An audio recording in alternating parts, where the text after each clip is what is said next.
بسم اللہ الرحمن الرحیم۔ السلام علیکم۔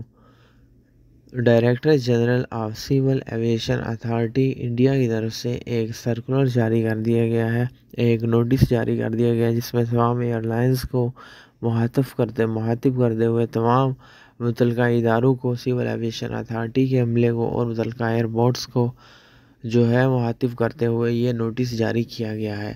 تمام پیسنجرز کو مطلع کیا گیا ہے کہ سول ایویشن اتھارٹی کی طرف سے جو نوٹس جاری کیا گیا ہے اس کے مطابق انڈیا جانے اور آنے والے جو انٹرنیشنل فلائٹس آپریشن تھی وہ مزید سسپینڈ ہی رہے گی۔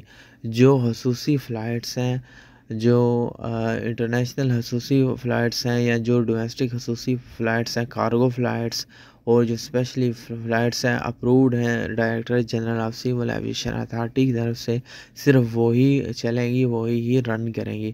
باقی تمام جو انٹرنیشنل ڈومیسٹک فلائٹس ہیں، جو بھی فلائٹس ہیں وہ سسپینڈ ہی رہیں گی۔ یہ فلائٹس آپریشن جو ہے اس 28 فروری 2022 کو ختم ہونا تھا، کیونکہ یہ پہلے بھی سسپینشن لگی تھی۔ اب دوبارہ کرونا کی صورتحال کو دیکھتے ہوئے director general civil aviation authority نے اس سسپینشن کو مزید بڑھا دیا اور کہا کہ آنے والے نوٹس تک جو ہے انٹرنیشنل فلائٹس آپریشن سسپینڈ ہی رہیں گی۔